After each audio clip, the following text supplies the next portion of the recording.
నమస్తే friends, welcome to our channel. నా పేరు Goga Venkata Subbaiah, school assistant physical science. Quantum numbers are solutions of Schrödinger wave equation. These are parameters explaining the electron behavior around the nucleus. Quantum నెంబర్లు అనేవి Schrodinger సమీకరణం యొక్క సాధనలు మరియు ఇది కేంద్రం చుట్టూ ఎలక్ట్రాన్ యొక్క స్థానాన్ని గణితపరంగా వివరించును. ఈ సమీకరణము ఇలా ఉంటుంది: హెచ్ ఈక్వల్ టు ఈ సై. ఇది అత్యంత సులభమైన రూపం. వాస్తవానికి ఇది కాస్త క్లిష్టతతో కూడుకున్నటువంటి సమీకరణం. ఇందులో హెచ్ అనేది హామిల్టోనియన్ ఆపరేటర్. ఇది మొత్తం వ్యవస్థ యొక్క శక్తిని, అంటే గతిశక్తి మరియు స్థితి శక్తి రెండింటినీ సూచిస్తుంది.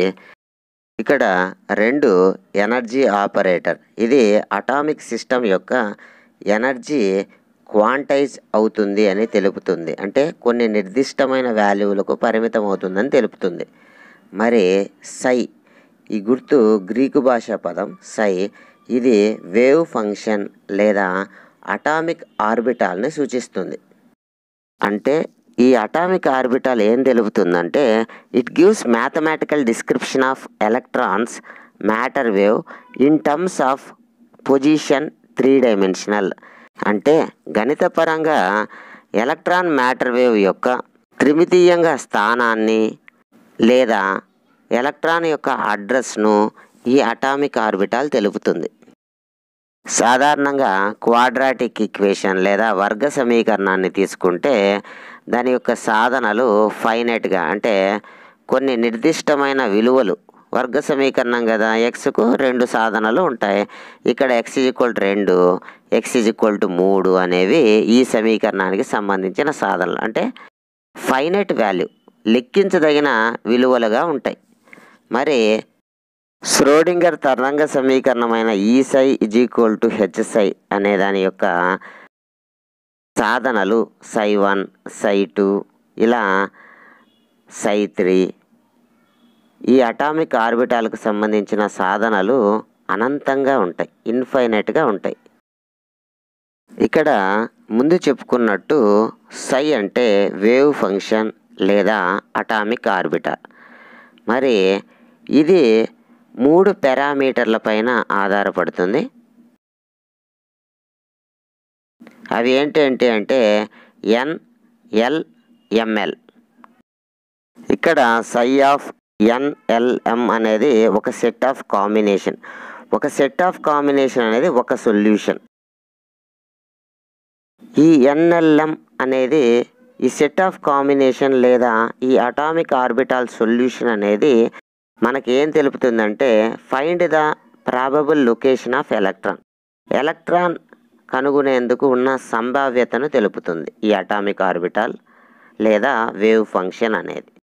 ఈ ఎన్ఎల్ఎం అనేవి ఒకదానికొకటి ఇంటర్ రిలేటెడ్, అంటే ఒకదాని మీద మరి ఒకటి ఆధారపడి ఉన్న ఇంటీజర్ విలువలు.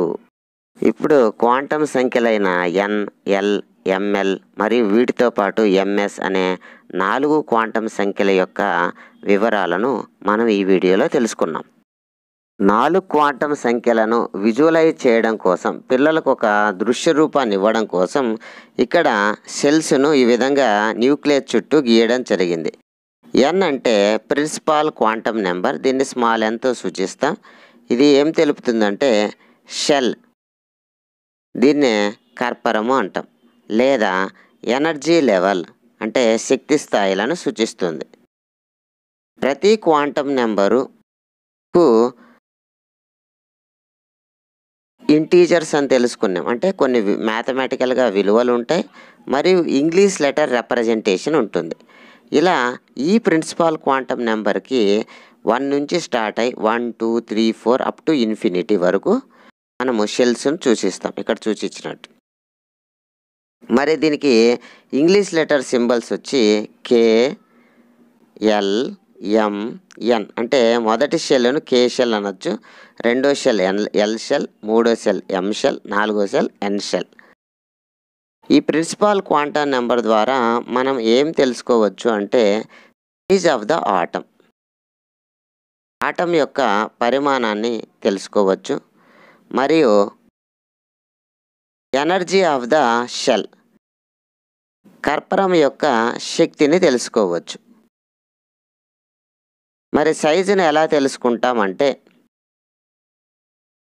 Are equal to Niels Bohr తన ప్రతిపాదన ప్రకారం R equal to N square H cut square by MZ E square.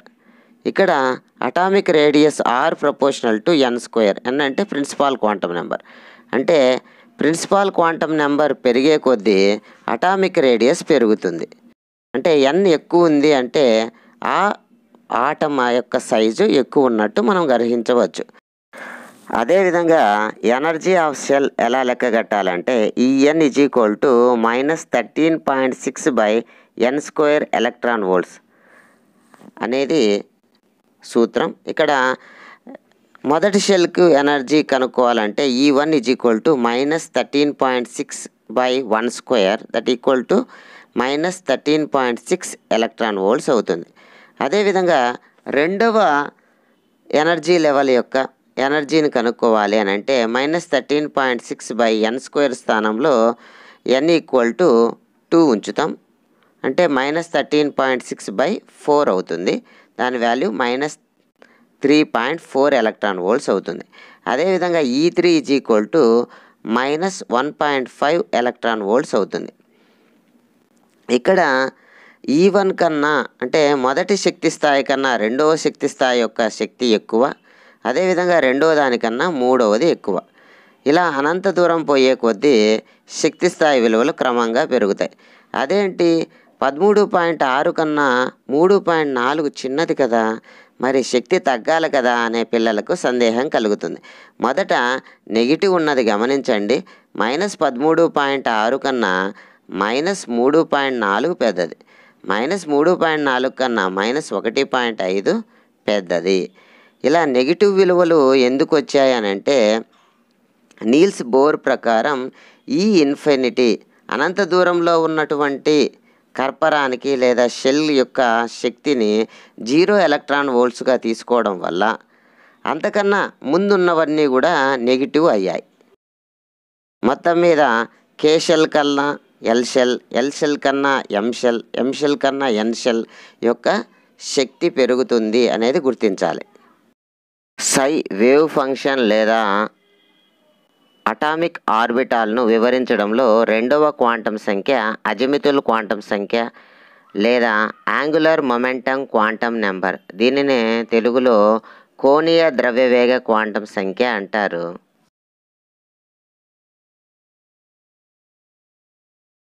ప్రతి క్వాంటం సంఖ్యకు గణితపరమైనటువంటి విలువలు మరియు ఇంగ్లీష్ లెటర్ రిప్రజెంటేషన్ ఉంటుందని చెప్పుకున్నాం కదా. ఇక్కడ గణితపరమైనటువంటి ఇంటీజర్ వాల్యూలు 0 నుండి 1 2 3 n-1 విలువ వరకు ఉంటుంది. మరి ఇంగ్లీష్ లెటర్ రిప్రజెంటేషను SPDFG ఇలా సో ఆన్ ఉంటుంది. ఇక్కడ మొదటి కర్పరమైనటువంటి n=1 లేదా K కర్పరంలో ఒక సబ్షెల్ ఉంటుంది, దాని పేరు 1s. అదేవిధంగా రెండవ షెల్లో 2 ఉపకర్పరాలు లేదా సబ్షెల్స్ ఉంటాయి, వాటి పేరు 2s 2p. థర్డ్ షెల్లో 3 సబ్షెల్స్ ఉంటాయి, వాటి పేరు 3s 3p 3d. Fourth షెల్లో 4 subshells ఉంటాయి, వాటి పేరు 4s 4p 4d 4f. Fourth shell కాబట్టి మొదట అన్నిటికీ 4 అని వచ్చింది, థర్డ్ షెల్ అయితే 3 అని వచ్చింది, సెకండ్ షెల్ అయితే 2 అని వచ్చింది, ఫస్ట్ షెల్ అయితే 1 అని వచ్చింది. ఈ విధంగా ప్రతి షెల్లో షెల్ నెంబర్ ఎంత ఉంటుందో అంతే సంఖ్యలో సబ్ షెల్స్ ఉంటాయి. మరి ఈ ఎల్ వాల్యూ సబ్ షెల్కి సంబంధించిన ఏం తెలుపుతుంది అంటే shape of the subshell తెలుపుతుంది. ఎస్ అనేటువంటి అది 1s కావచ్చు, 2s కావచ్చు, 3s కావచ్చు, 4s కావచ్చు, ఏ ఎస్ అయినా అది స్పెరికల్ షేప్లో ఉంటుంది. ఆ షేప్లో ఎలక్ట్రాన్లు రివాల్వ్ అవుతాయని అర్థం. మరి పి అనేటువంటి సబ్షెల్ డంబెల్ షేప్ని, డి అనే సబ్షెల్ డబుల్ డంబెల్ షేప్ను కలిగి ఉంటాయి. అంతేకాకుండా ఈ quantum number, azimuthal quantum number అనేది యాంగులర్ నోడ్ను కూడా సూచిస్తుంది. నోడ్ అంటే zero electron density point or area plane అని చెప్పుకోవచ్చు. అంటే ఎలక్ట్రాన్ గుర్తించడానికి సంభావ్యత లేని ప్రాంతాన్ని నోడ్ అని అంటారు. దాని నెంబర్ కూడా చెప్తుంది. ఇది ఎస్కు 0 ఎట్టాగో చూద్దాం. ఎస్ అంటే స్పెరికల్ షేప్ కదా, ఇక్కడ వృత్తాకారంగా చూపిన, వాస్తవానికి పైన చూపిన పటంలో మాదిరి యానిమేషన్ బొమ్మలో మాదిరి స్పెరికల్గా ఉంటుంది. మధ్యలో ఈ స్పియర్కు సెంటర్ ప్లేస్లో న్యూక్లియస్ ఉంటుంది. ఇది 1s. మరి 2s యొక్క పరిధి న్యూక్లియస్ నుంచి కాస్త ఎక్కువగా ఉంటుంది. అంటే ఈ ఎల్ అనేది సబ్షెల్ యొక్క షేప్నే కాకుండా ఆర్బిటాల్ యొక్క సైజును కూడా తెలుపుతుంది. ఇక ఈ స్పియర్లకు సంబంధించి నోడ్ విషయం మాట్లాడితే, ఈ స్పియర్ మీద ఎలక్ట్రాన్లు రకరకాల పొజిషన్లో ఉండడానికి అవకాశం ఉంది. స్పియర్ పైన ఎలక్ట్రాను లేని ప్రాంతాన్ని గుర్తించడానికి ఎటువంటి అవకాశము లేదు. కావున స్పెరికల్ షేప్కు సంబంధించి యాంగులర్ నోడ్ 0. కావున ఎల్ విలువ 0గా తీసుకోవడం జరిగింది. 2p అనేది 2 షెల్లో p అనే సబ్ షెల్ ఉన్నటువంటి ప్రాంతం వరకు డంబెల్ షేపులో ఇలా ఆకుపై అయి ఉంటుంది. ఈ విధంగా మైనటువంటి ఎలక్ట్రాన్లు ఈ విధమైన ఆకారంలో రివాల్వ్ అవుతాయి. ఇక్కడ చూడండి, p అనేటువంటి సబ్షెల్కు ఎన్ని నోడ్స్ ఉన్నాయో ఒకసారి పరిశీలిద్దాం. ఇక్కడ యానిమేషన్ పటాన్ని గమనించండి. మధ్యలో న్యూక్లియస్ ఉంది. న్యూక్లియస్కు ఒకవైపు ఒక లూపు, మరోవైపు ఒక లూపు. మొత్తం మీద p అనే సబ్షెల్ డంబెల్ ఆకారాన్ని కలిగి ఉంటుంది. అయితే న్యూక్లియస్లో ఎలక్ట్రాన్ ఉండదు అనే విషయం మనకు తెలుసు కదా. న్యూక్లియన్లో న్యూట్రాన్లు, ప్రోటాన్లు ఉంటాయి. ఎలక్ట్రాన్లు న్యూక్లియస్ బయట మాత్రమే ఉంటాయి. అంటే మధ్య భాగంలో ఎలక్ట్రాన్ను గుర్తించే సంభావ్యత, ప్రాబబిలిటీ అనేది 0గా ఉంటుంది. అంటే ఎలక్ట్రాన్ డెన్సిటీ 0గా ఉంది. అంటే ఎలక్ట్రాను లేని ప్రాంతము ఒకటి ఉంది, అది న్యూక్లియస్. కావున p సబ్షెల్కి సంబంధించి ఎన్ని నోడ్స్ కలవు అంటే ఒక నోడ్ కలదు. కావున p యొక్క ఎల్ విలువ 1. d అనే సబ్షెల్ డబుల్ డంబెల్ ఆకారాన్ని కలిగి ఉంటుంది. దీనికి నోడ్స్ లెక్కిస్తే ఒక్కొక్క డంబెల్కు ముందు చెప్పుకున్న ఉదాహరణలో వలె ఒక్కొక్క డంబెల్కు ఒక నోడ్ పాయింట్ కలదు. కావున 2 నోడ్ పాయింట్స్ ఉంటాయి. ఇక్కడ ఈ అక్షానికి సంబంధించిన నోడ్ పాయింట్ ఇది, మరియు ఈ అక్షం పైన ఉన్న లూప్కి సంబంధించిన నోడ్ పాయింట్ ఇది. ఓవరాల్గా డికి 2 నోడ్ పాయింట్లు కలవు. ఎల్ విలువ 2. వేవ్ ఫంక్షన్ లేదా అటామిక్ ఆర్బిటాల్ను వివరించడంలో 3వ క్వాంటం సంఖ్య మ్యాగ్నెటిక్ క్వాంటం నెంబర్. దీన్ని mlతో సూచిస్తారు. ఇది ఆర్బిటాల్ యొక్క ఓరియంటేషన్ను తెలియజేస్తుంది. ఇది ఎల్ విలువల పైన ఆధారపడి ఉంటుంది. మరి ఇంతకుముందే మనం నేర్చుకున్నాం, ఎస్ సబ్షెల్కి ఎల్ విలువ 0 అని, pకి 1 అని, dకి 2 అని, fకి 3 అని ఇలా నేర్చుకున్నాం. ml విలువలు -l నుండి +l వరకు 0 మీదుగా ఉంటాయి. ఇక్కడ ఉదాహరణకు l విలువ 0 అయితే ml విలువలు అంటే పాజిబుల్ అయ్యే ఆర్బిటాల్ ఓరియంటేషన్ విలువలు -0, 0, +0 ఇన్ని రకాలుగా ఉండదు కాబట్టి 0 ఏదైనా 0నే కాబట్టి 0 అనే ఒక విలువ ఉంటుంది. మరి l విలువ 1 ఉంటే పాజిబుల్ అయ్యే ఓరియంటేషన్ విలువలు -1, 0, +1. మరి l విలువ 2 అయితే పాజిబుల్ అయ్యే ఆర్బిటాల ఓరియంటేషన్ విలువలు -2, -1, 0, +1, +2. ఉదాహరణకు l = 0 అంటే అది ఒక 1s ఆర్బిటాల్గా తీసుకుంటే, ఏఎస్ ఆర్బిటాల్ అయినా ఓకే, 1sగా తీసుకున్నాం. 1s orbital, 1s సబ్షెల్లో 1s orbital, 1s subshell అదే, 1s ఆర్బిటాల్ కూడా అదే. ఇది x అక్షం వెంబడి మనం పరిశీలిస్తున్నాం, స్పియర్గా ఉంది. y అక్షం వెంబడి పరిశీలిస్తున్నాం, z అక్షం వెంబడి పరిశీలిస్తున్నాం. ఎలా పరిశీలించినా స్పెరికల్ షేప్ అనేది స్పెరికల్గానే ఉంటుంది. డిఫరెంట్ లుకింగ్ ఏం ఉండదు. కావున అది ఎలా చూసినా ఏ డైరెక్షన్లో చూసినా ఒక రకంగానే ఉంది కాబట్టి 1 ఓరియంటేషనే పాజిబుల్ ఉంది. ఆ 1 ఓరియంటేషన్ యొక్క వాల్యూ ఎంత అంటే 0. ఎల్ విలువ 1 కలిగిన సబ్షెల్, ఉదాహరణకు 2p సబ్షెల్ని తీసుకుంటే ఇది డంబెల్ ఆకారంలో ఉంటుందని మనం చర్చించుకున్నాం. మరి 2p సబ్షెల్లో ఎన్ని ఓరియంటేషన్ కలిగిన ఆర్బిటాళ్ళు పాజిబుల్ అవుతాయో పరిశీలిద్దాం. ఇక్కడ 2p పరిధి వరకు ఉంది కేంద్రం నుంచి, గమనించండి. ఇది dumbbell.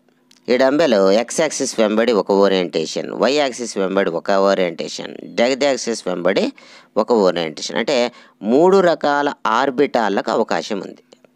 3 orientations are represented 3 orbitals. 2p అనే సబ్షెల్లో 3 ఆర్బిటాలు గలవు. వాటి యొక్క మ్యాథమెటికల్ విలువలు -1, 0, +1. ప్రతి క్వాంటం సంఖ్య కూడా మ్యాథమెటికల్ రిప్రజెంటేషన్తో పాటు ఇంగ్లీష్ లెటర్లు కూడా కలవు. ఇక్కడ 2p అనేటువంటి సబ్షెల్లో 2px, 2py, 2pz అనేటువంటి 3 ఆర్బిటాలు గలవు.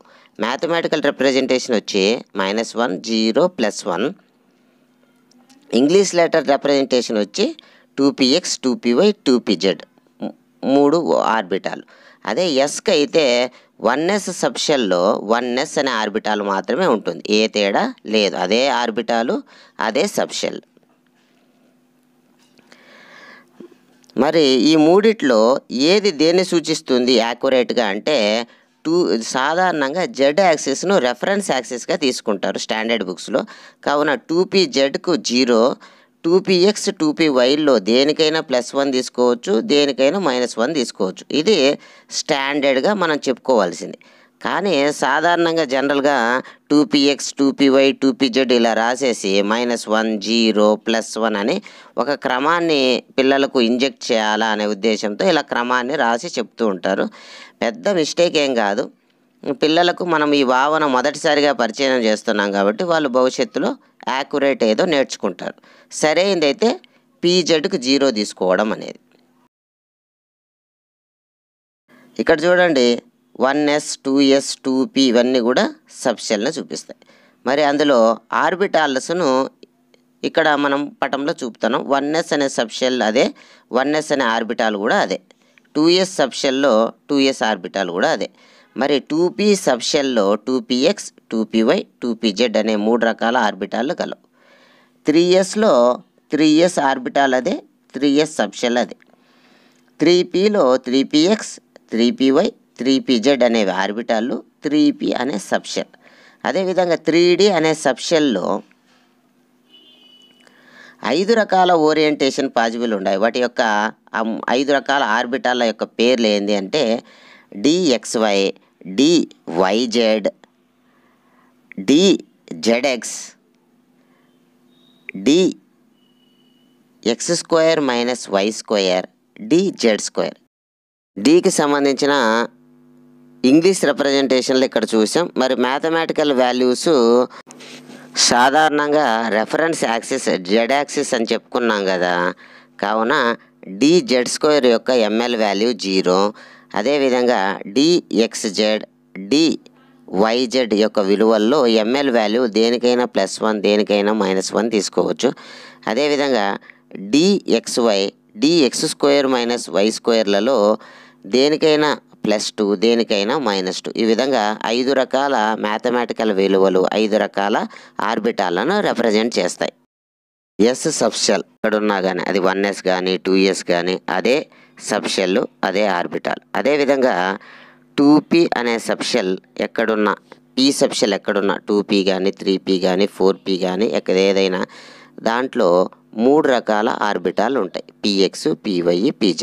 అదేవిధంగా d అనే సబ్షెల్ ఎక్కడున్నా అది 3d నుంచి మొదలవుతుంది, 3d, 4d, 5d ఎక్కడున్నా కానీ దాంట్లో 5 రకాల ఆర్బిటాల్లో అవకాశం ఉంది. అదేవిధంగా f అనేటువంటి సబ్షెల్ ఇది 4 నుంచి స్టార్ట్ అవుతుంది, 4f, 5f ఇలా ఎక్కడున్నా కానీ ఎన్ని రకాల ఆర్బిటాలు ఉంటాయంటే 7 రకాల ఆర్బిటాలకు అవకాశం ఉంటుంది.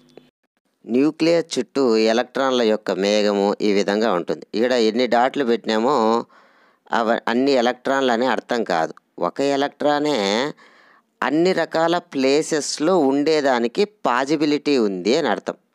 ఇలా ఎక్కువ ఎలక్ట్రాన్లు, ఎక్కువ క్లౌడ్, ఎక్కువ మేఘం, ఎలక్ట్రాన్ల మేఘం ఉన్నటువంటి ప్రాంతాన్నే మనం అటామిక్ ఆర్బిటాల్గా తీసుకుంటాం. ఇది మొదటిది 1s అనేటువంటి అటామిక్ ఆర్బిటల్, రెండవది 2s అనే అటామిక్ ఆర్బిటల్.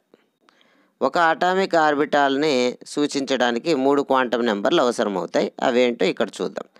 గ్రాఫ్ గీస్తే అంటే ఎలక్ట్రాన్ ఉండడానికి ప్రాబబిలిటీ డెన్సిటీకి మరియు రేడియస్కి, కేంద్రం నుంచి దూరానికి మధ్య గ్రాఫ్ గీస్తే ఆ గ్రాఫ్ ఏ విధంగా ఉంటుంది అంటే కేంద్రంలో 0 అంటే నోడ్ పాయింట్ అన్నట్టు, ఇక్కడ గీసిన గిర్రలో అది 1s, అక్కడ మ్యాక్సిమం ఉంది.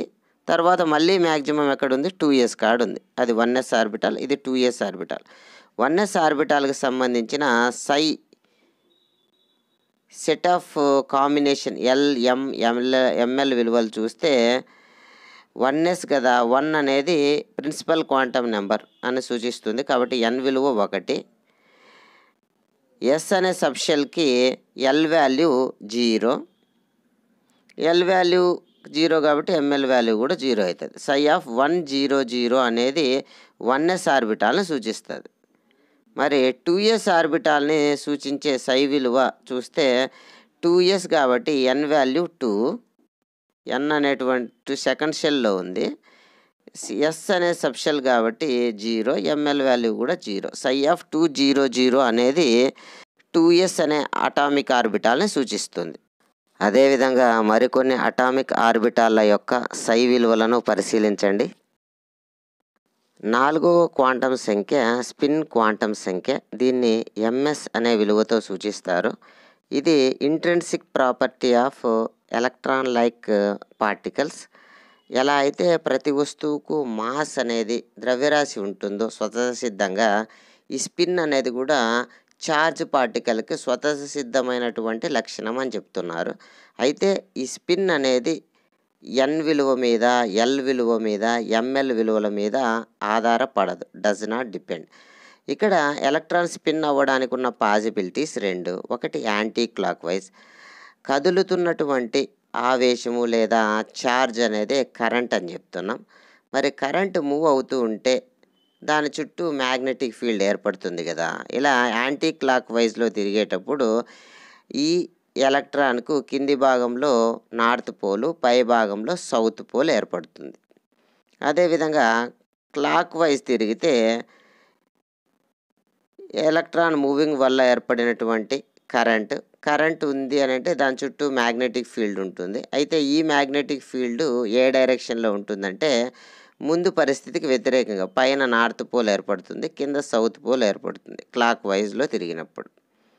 ఓకే, ఇక్కడ మ్యాగ్నెటిక్ ఫీల్డ్ డైరెక్షన్ అనేది అంత ఇంపార్టెంట్ కాకున్నా కానీ మనం ప్రతి క్వాంటం నెంబర్కి ఒక రిప్రజెంటేషన్, ఒక మ్యాథమెటికల్ వాల్యూ ఇస్తున్నాం కదా. ఇక్కడ రిప్రజెంటేషన్ ఏంటంటే పైకి బాణపు గుర్తు అనేది యాంటీ క్లాక్ వైజ్ తిరిగినప్పుడు దీని యొక్క మ్యాథమెటికల్ విలువ +, మరి సవ్య దిశ లేదా క్లాక్ వైజ్ తిరిగినప్పుడు బాణపు గుర్తు కింది వైపుకు, దీని యొక్క మ్యాథమెటికల్ విలువ -. ఇక్కడ +, అనేవి 2 స్టేట్స్, 2 స్థితులు మాత్రమే. ఇది ఇప్పుడు చెప్పిన ఎక్స్ప్లెనేషన్కు వ్యతిరేక దిశలో తీసుకున్నా కానీ ఎటువంటి నష్టము లేదు. ప్రతి ఆర్బిటాల్లో గరిష్టంగా 2 ఎలక్ట్రాన్లు ఉంటాయి. ఓకే, ఈ వీడియో చివరగా మనం తెలుసుకోబోయే టాపిక్ ఏంటంటే ప్రతి ఆర్బిటాల్లో ఎన్ని ఎలక్ట్రాన్లు ఉన్నాయి, ప్రతి సబ్షెల్లో ఈ సబ్షెల్లో ఎన్ని ఎలక్ట్రాన్లు గరిష్టంగా ఉంటాయి, ప్రతి షెల్లులో గరిష్టంగా ఎన్ని ఎలక్ట్రాన్లు ఉంటాయి అనేది ఎలా లెక్క కడతారనేది తెలుసుకున్నాం. ప్రతి ఆర్బిటాల్లో అది 1s కావచ్చు, 2s కావచ్చు, 2px కావచ్చు, 2py కావచ్చు, 2pz కావచ్చు, లేదా 3dxy కావచ్చు, 3dyz కావచ్చు. ఇలా ప్రతి ఆర్బిటాల్లో గరిష్టంగా 2 ఎలక్ట్రాన్లకు అవకాశం ఉంది. మరి ఒక్కొక్క సబ్షెల్లో మ్యాక్సిమం ఎన్ని ఎలక్ట్రాన్స్ ఉంటాయి అనేదాన్ని చూస్తే గరిష్టంగా 2 × 2l+1 ఎలక్ట్రాన్స్ ఉంటాయి. ఓసారి ఫార్ములాను పరిశీలిద్దాం. 1s అనే సబ్షెల్లో 2 × 2 s యొక్క l విలువ 0 కావున 2 × 0 0, 0 + 1 1, 2 × 1 2 అంటే 2s సబ్షెల్లో 2 ఎలక్ట్రాన్స్ ఉన్నాయి. మరి 2p ఎగ్జాంపుల్ని తీసుకుంటే 2 × 2l+1 p యొక్క l విలువ 1, 2 × 3 అవుతుంది. కావున 6 ఎలక్ట్రాన్.